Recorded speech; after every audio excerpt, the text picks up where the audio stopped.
you wanted me to make a video about the presidential debate. So here it is. The debate was hosted by CNN between Biden and Trump. So the first thing I noticed was who wasn't there.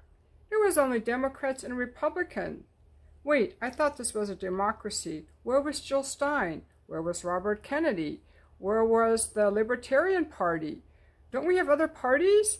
That's the first thing. I noticed who was not there.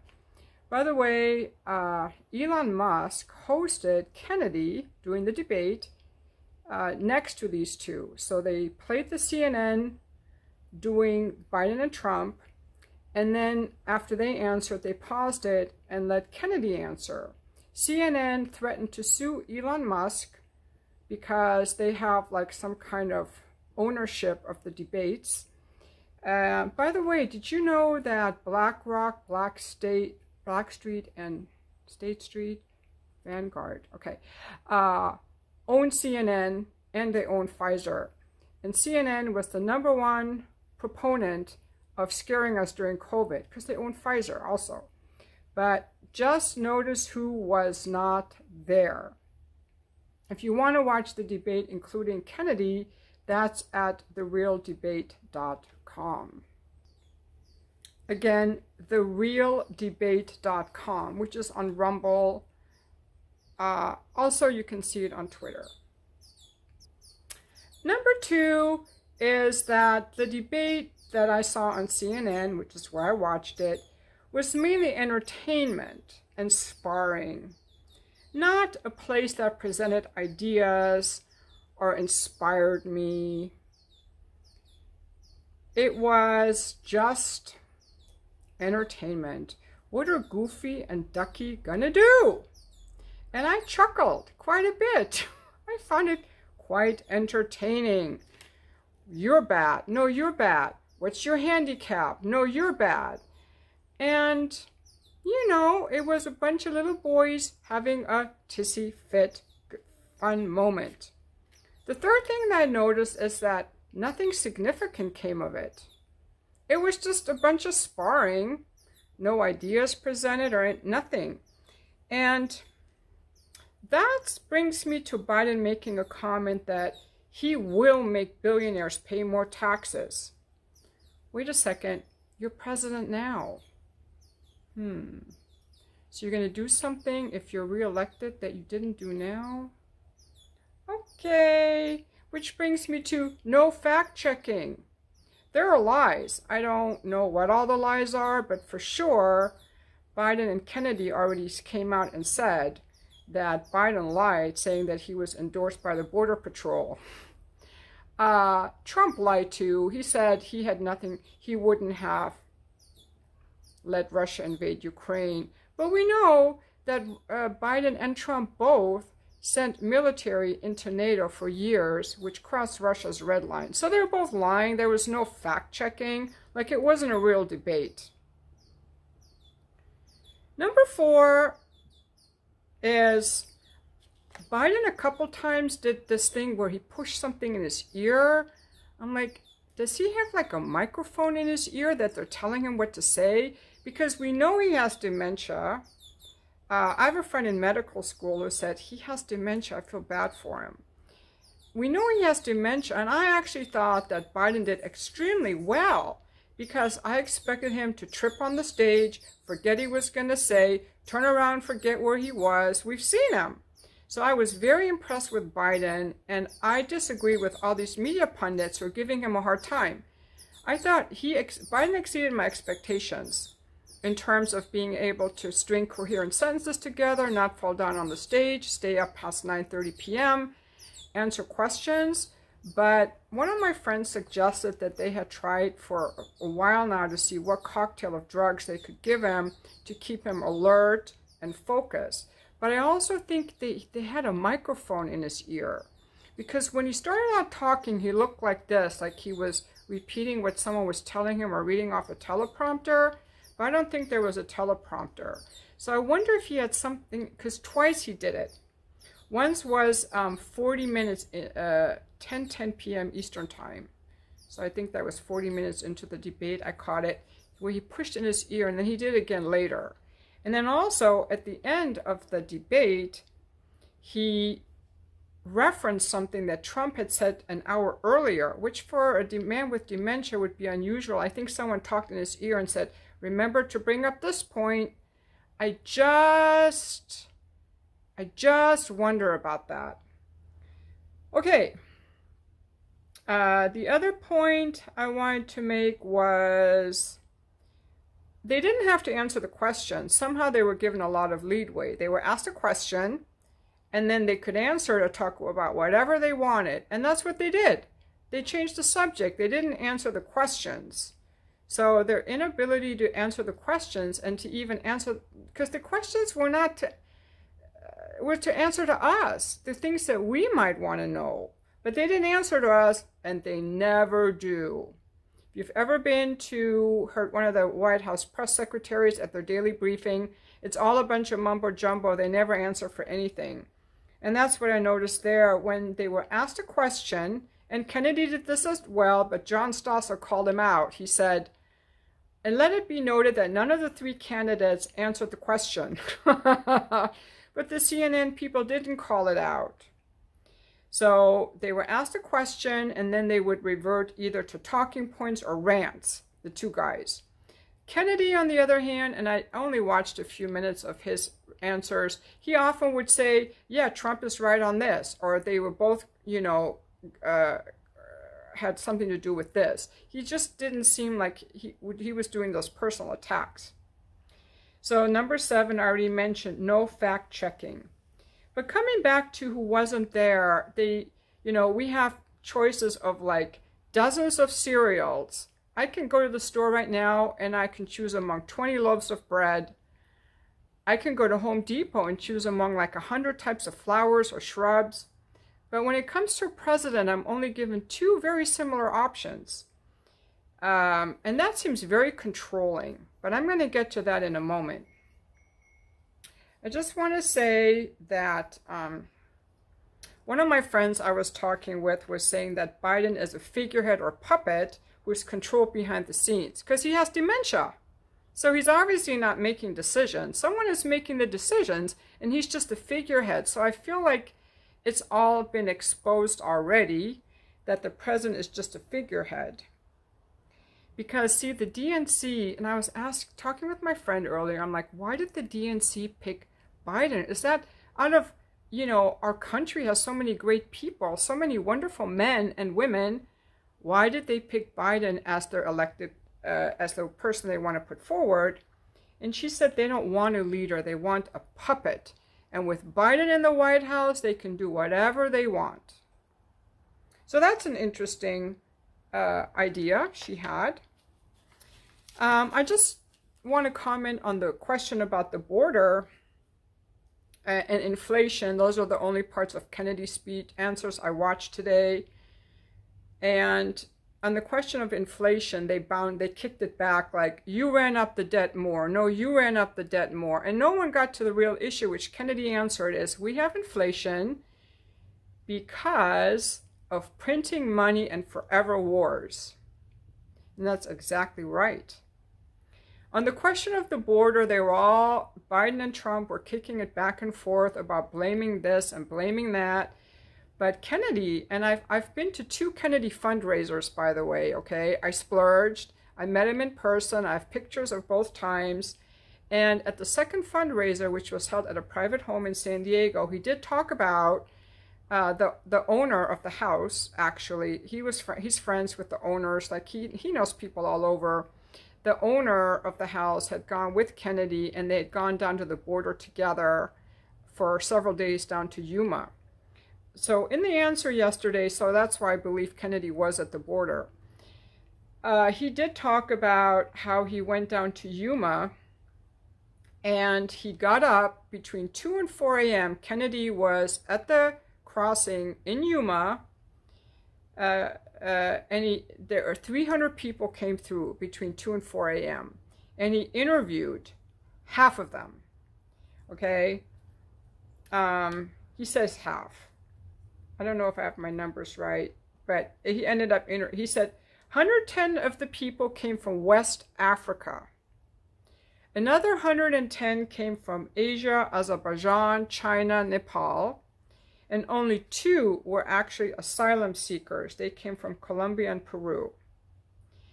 As soon as Biden got into office, he also goes on to say, as soon as Biden got into office, he deconstructed the fences, took down the long-distance cameras and night lights, and stopped the Border Patrol ability to detain people to where they now have to do catch and release and ship them off to some other state, and FEMA reimburses them. Not only that, we have 110,000 immigrants, illegal immigrants in New York, who are paid like $5 or $6 an hour for jobs competing with union workers and sleeping in the parks where children can no longer play.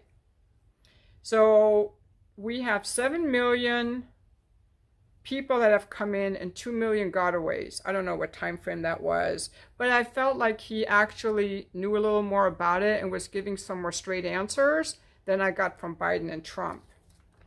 He also mentioned that although we have 4% of the world's population, we had 16% of the COVID deaths, and how both of these gentlemen, both of these men, caused very high deaths and shut down businesses, and 40% of Black businesses will never come back because they were told to stop working with no evidence that any of this would work.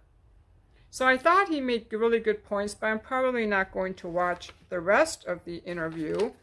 But what I want to do now is read to you something that I really think gets to the heart of the matter, which really has to do with the debate itself and why we're only given 2 options.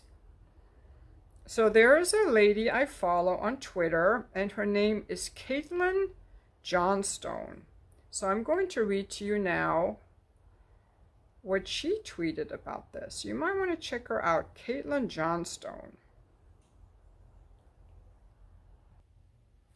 She writes, "It's very revealing how everybody's focusing on what Biden's dementia-addled debate performance says about his ability to win re-election, instead of on the fact that the current sitting president of the United States has dementia. If you were lucky enough to have missed the debate, Biden was so confused and zoned out that not only did CNN's audience overwhelmingly say Trump won, while the word dementia was sent trending on Twitter, but it was also uniformly acknowledged to have been a horrifying catastrophe by Democratic Party operatives and liberal media pundits who are now widely suggesting that the president should withdraw from the race." And then she goes on to say, with relatively little attention paid to the fact that this person is president right now. Everyone's talking about whether Biden has what it takes to be president, while nobody seems to be concerned about the fact that he's already president and will remain so for half a year. Now, here's the point. What this suggests, and I talked about this earlier, is that people already kind of know on some level that the president of the United States doesn't really run the United States, but are still mentally compartmentalized away from this reality enough to care who wins this presidential election. Let me repeat that. Deep down, people know that the president doesn't really run the United States. Deep down, people know, although they haven't mentally acknowledged it, they've compartmentalized it away.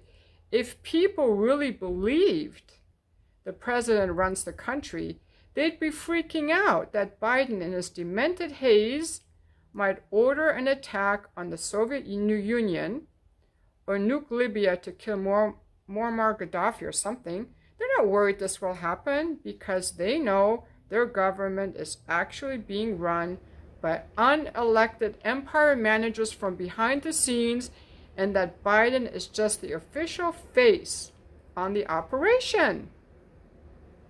So in order to hold their mainstream worldview together, liberals are simultaneously straddling 2 completely contradictory concepts.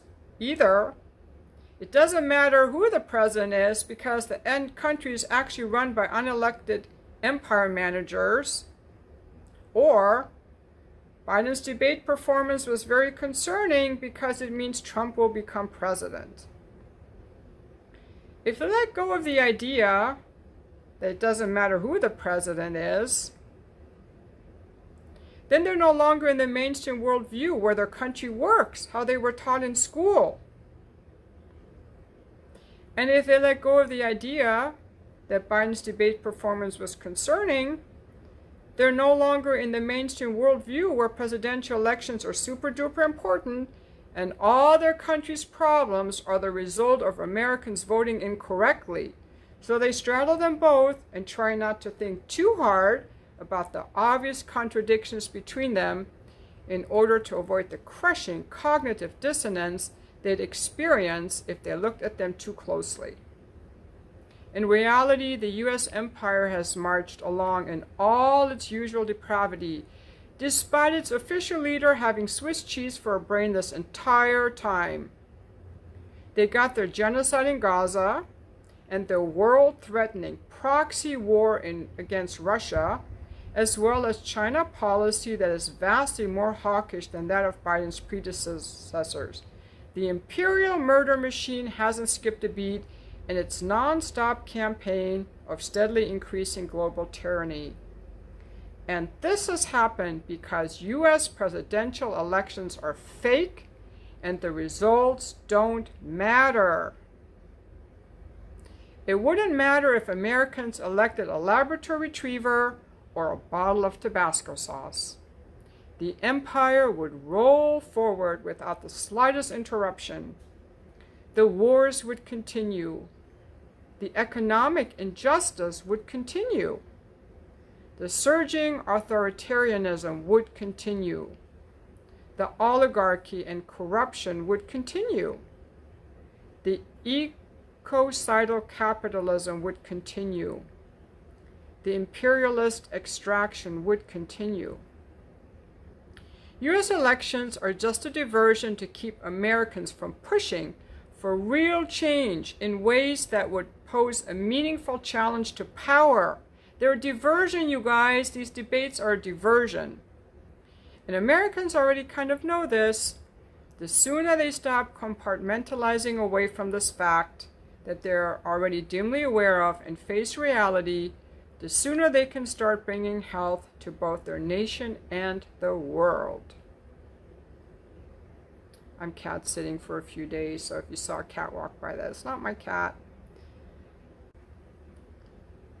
And all the pundits who are talking about the debates that happened, they're not addressed. I don't think they're talking about what Kennedy added or how, you know, the system is rigged and how none of these presidents are really in charge and how they're just using the elections as a diversion to keep us from fighting for real change. See, they want to keep us divided. They want us to think we have a choice.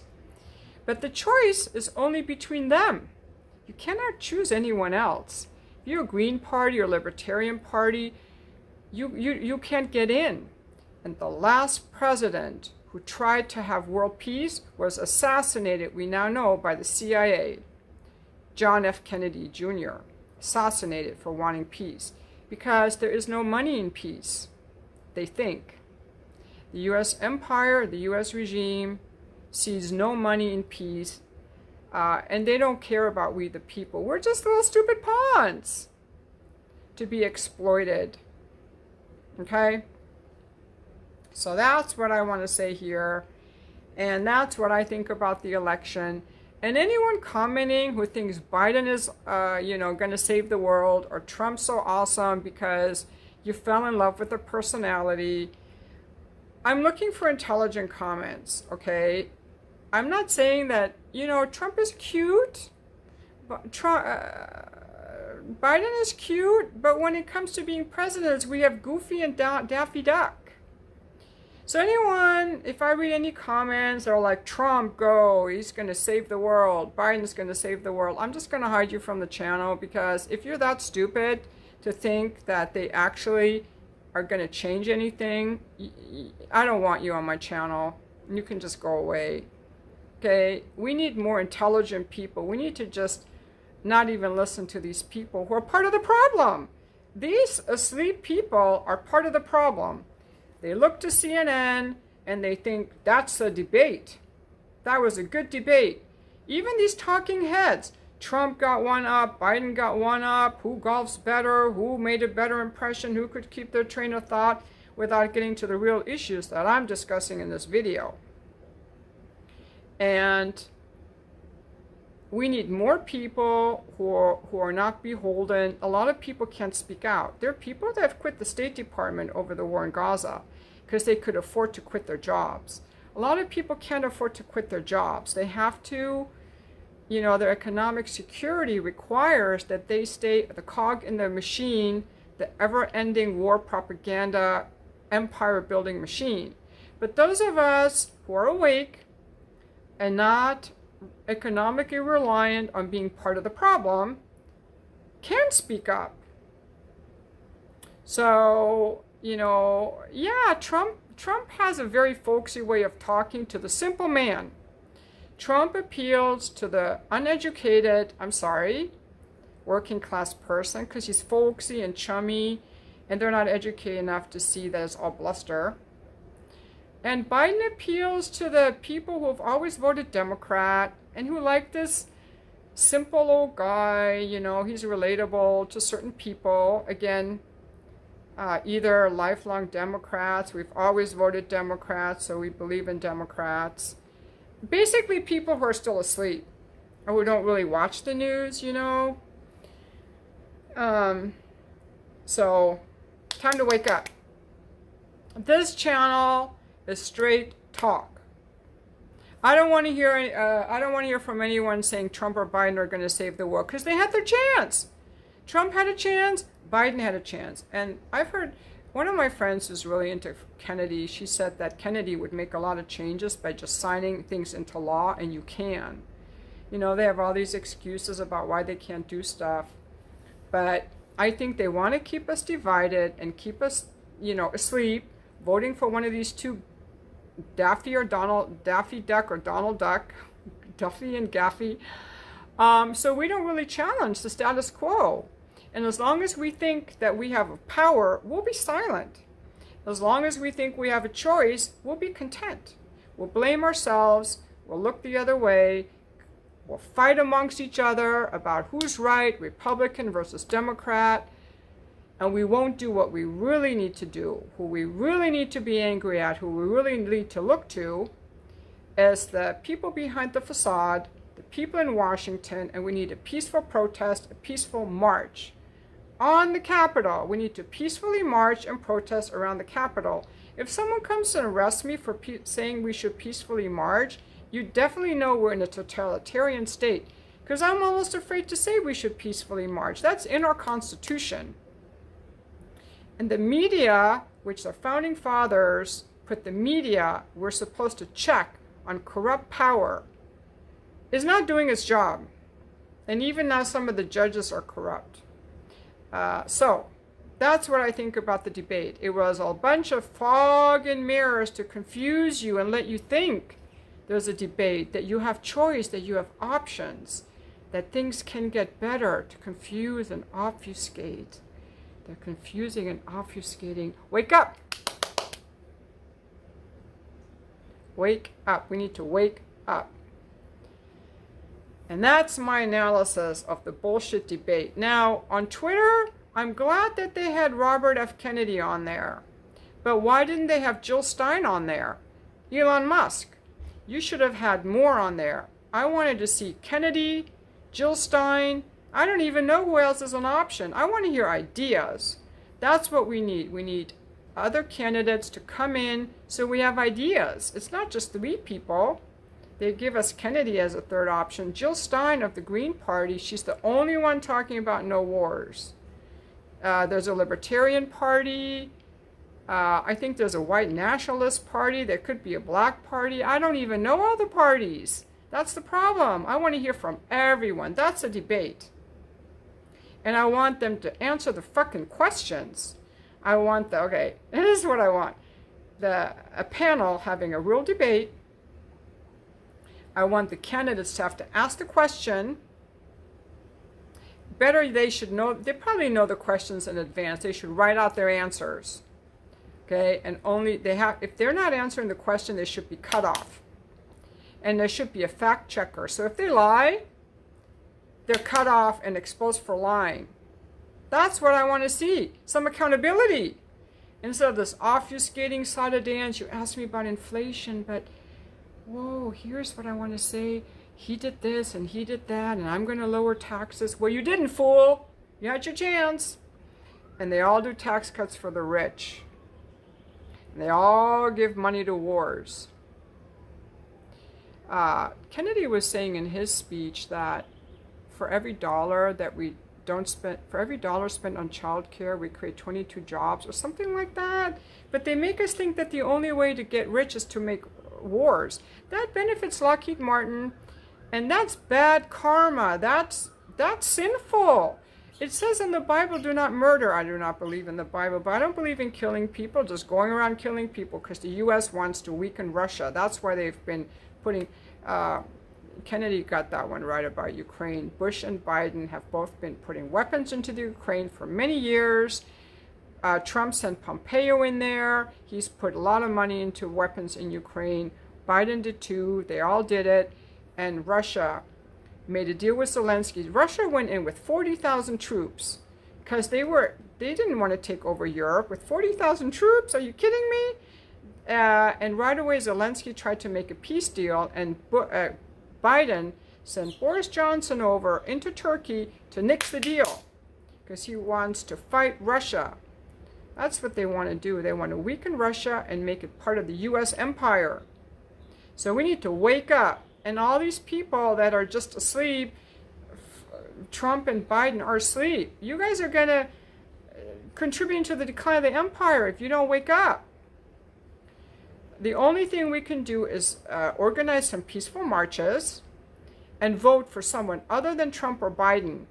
Vote for someone other than Democrats or Republicans in every election. Every election. And those of you who don't have a storied past, like I was an escort, I can never be a candidate. Plus, I would need to become a citizen first. But maybe I should run. The happy hooker from California, you know? Straight talk, no bullshit. Maybe that's what I should do. I mean, I'm 62, but I'm younger than these fools. And I'm more honest. Maybe that's what I should do. That's not a bad idea, actually. Because what are they going to come after me for when I have nothing to hide? But if you have an inspiration to run, that's what we need. We need people with ideas and passion who love our country and want to help and be straight talkers. So this debate was just exposing the charade, the dropping the mask. So that's what I think about it. Anyway, thank you so much for watching my video. I only made this video because someone left a comment like, I can't wait to hear what you have to say about the debate. So I took notes when I watched it. I thought about it. I took a few notes. See, I took a bunch of notes. I was like, I need to do this, and I need to do here more notes, and I need to do this, you know, today. So I got right on it and delivered for you. Thank you for watching my video.